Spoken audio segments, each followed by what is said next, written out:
I'm Craig Lee. I'm Robb McGee. I'm Martin Burns. This is Real Talk with Robb and Craig. Today is Thursday, the 24th, 2020. Our first show of fall. That's right. That's right. Autumn starts today?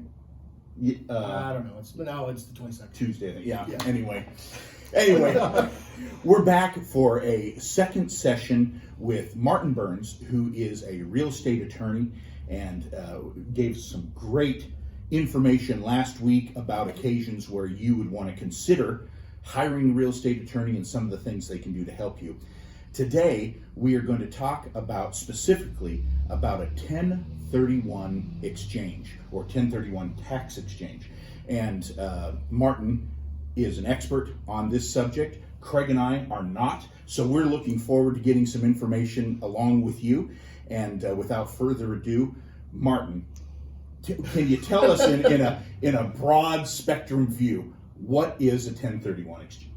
Yeah, it's what it is a tax deferred exchange where you sell one commercial or investment property and you buy another investment in commercial property. And if you structure it correctly with the use of a qualified intermediary, such as myself, you don't have to pay the taxes. It's deferred into the other property. They don't go away, but you don't have to pay them at that time. Pushes them out. Pushes them out. And there are ways to eventually get out of the taxes altogether, but they can be quite difficult, such as having someone die. Or you can actually move into a rental, but there has to be certain time frames that go by. So it's generally a tax deferred exchange where you just roll over the tax into another building.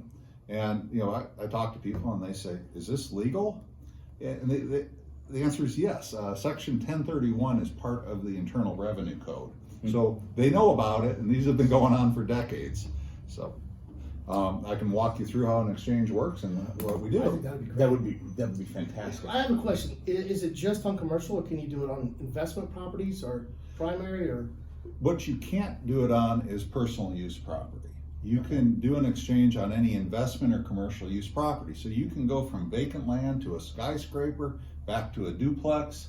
That's fine. What you can't do is buy a vacation home with it. Okay. Interesting. Okay. And I obviously, by extension, just to clarify, because I'm a little slow, you could not do a 1031 exchange if you were selling your current primary residence, buying another primary residence. A 1031 exchange would not be possible. No, but you don't need one because there's what's called a 121 exemption where each person has a $250,000 non-recognition treatment of capital gains on the sale of a primary residence. So between a spouse, spouses, they can get up to $500,000. Okay. So That right there would have saved so many people so much money. Yeah. Guys, this is why you got to call them. Yeah. No kidding. All right. So we'll let you sorry. talk a little bit about. Pardon for our interruption. Oh, no, just jump on in. But the whole purpose of what a qualified intermediary does is we block you away from your own money. Because the way the IRS looks at it is if you take the money, you've recognized the gain, and you have to pay the tax. So we structure the exchange where we tell escrow to wire the funds to us, and we hold them in a special account just for you. No one else's money is in there. You can't touch the account, but you can go and look at it all day long and make sure all that money's there. Okay. And it stays in the account. And then when you buy the replacement property, because we have relinquished property and replacement property, we then wire that money into escrow on the flip side, so you've never come into receipt of the funds. That way you haven't recognized the gain and it's deferred into the new property. But there are some rules, and the big one is you can't touch that money. So you have to get a qualified intermediary in place before your first escrow closes.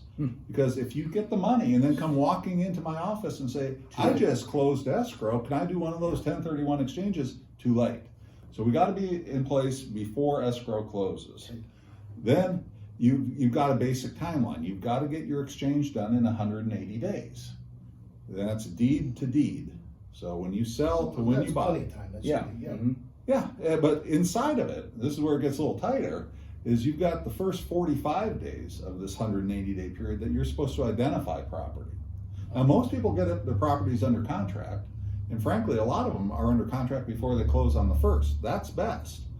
But if you get to your 45th day and you haven't identified any property, your exchange fails on the 46th day and we give you back your money. Okay. If you identify property, go all the way through the 180th day and don't close, then we give you back the money on the 181st day.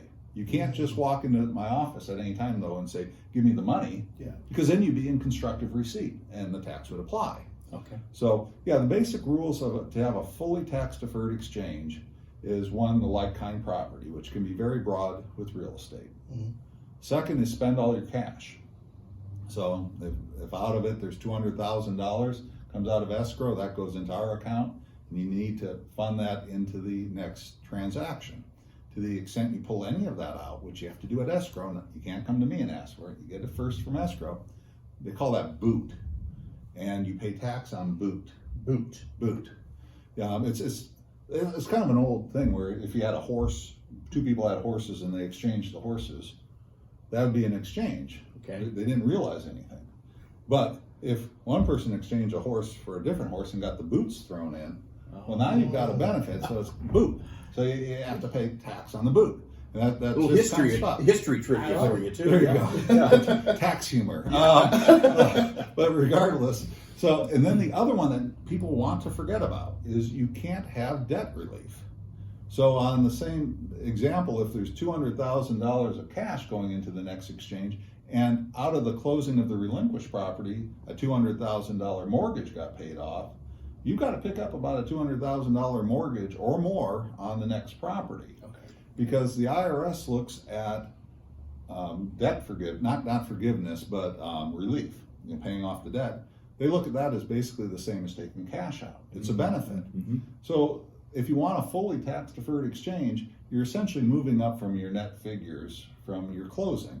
How much cash did you get and how much debt was paid off? Add those up. That's the number that you have to meet or beat to have a fully tax deferred exchange. Now, if you don't meet it, it doesn't mean your entire exchange fails. You just pay tax on that difference, the part that you didn't get there. Okay. So Interesting. yeah, but they're pretty straightforward. We just work directly with the escrow companies, and there's other types of exchanges too. There's reverse exchanges. There's improvement exchanges. Those are more complicated. Rob and I have been doing this for 2 decades. We're like, I have no idea. What? Yeah. Well, a reverse exchange is where you buy the property first and then you sell. Oh. And you can't exchange into property you already own. So you have someone like us that we park the property for you. We essentially buy the property for you, park it in a little LLC, appoint you the manager, the IRS allows that. And then when you get your other property closed, then we sell you the property that we'd parked for essentially forgiving the debt that we borrowed from you to buy the property in the first place. And we can do that similarly with improvement exchanges, because you can't exchange a property for boards, cement. That's not like kind. So if you're going to improve a piece of property, we buy the property, park it in an LLC, and we do the improvements, which is essentially appointing you the manager, and we pay the contractors. The tough part is you got to get that done in 180 days. That could be a little tight right now, huh? Oh, try to get a contractor. Yeah, we're not seeing that many of those right now, and you also have to have the money to put up on the front side, and you can't normally get a conventional loan to, me as a LLC for a qualified intermediary company. As soon as we try to transfer it, right, you run afoul of the due on sales stuff. So you have to either get bridge funding, some sort of bridge loan for that, or just have the money to do it. But yeah, we do all sorts of exchanges. And the one other thing that people ask a lot about is, can I sell 2 and buy 1, or sell 1 and buy 2? The answer is yes. As long as you hit those 3 rules: like kind, spend all your cash, and don't have debt relief, you can do that. You have to get it done in the 180 days, but you can do it. So, Martin, you could be selling 1 property, buying 2, as long as the new debt exceeds what you've sold for, then it would qualify for the exchange. But if you were selling 2, you likely couldn't buy 1 on an exchange, because assuming that the new debt is going to be less than what you sold. Well, it depends on the value. I mean, if you sold 2 properties for $500,000 each, and went and bought a $2 million property, I got you. Yeah. Okay. no problem. Okay. So as long as that dollar amount lines up so that you're not going down in loan amount. You Yeah. always need to be the same or higher. Yeah, it doesn't matter if you're doing multiple properties, it doesn't matter each property, it's a collective view. Did you spend all your cash on all the properties? Did you have increased debt on all the properties? If you can do that, you've got a fully tax deferred exchange.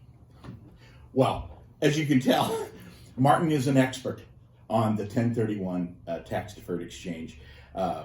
If you have been thinking about selling an investment property, purchasing another investment property, a 1031, I'm sorry, could be a great program for you, and it's certainly something worth considering.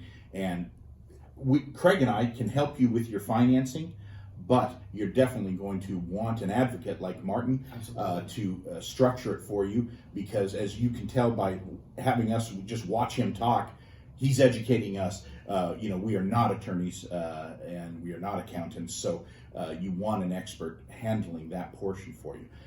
Martin, if somebody is thinking about doing this, what is the best way for them to get in contact with you? Well, there's two ways. I have the website. There's the Burns 1031 Tax Deferred Exchange Services. So you can just look up Burns 1031 and it should come up. Great. Or you can just call our office, 253-507-5586. Fantastic. And this has been really interesting. And we've had a lot of clients ask about 1031 exchanges in the past, and we've been ignorant about it. We know just enough about them to be dangerous.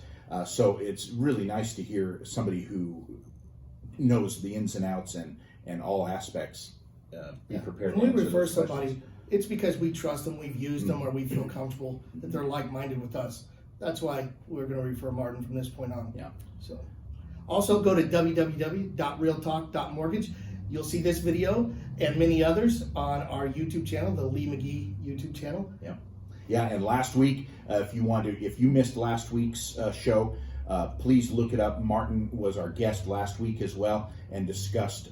He's a real estate attorney. Discussed times when you might want to get into relationship with a real estate attorney and the things that he can do to protect you if you are purchasing or selling a home. But the 1031 exchange, very interesting, and we're very pleased to have Martin. Thank you very much for your time. Thanks for having me. Please reach out to him, ask him questions. You can always call Craig and I too, and we'll put you in contact with Martin. But this is he knows this product backwards and forwards, so please do reach out to him. That's our talk. I'm Craig Lee. I'm Robb McGee. Martin Burns. And that's Real Talk with Robb and Craig.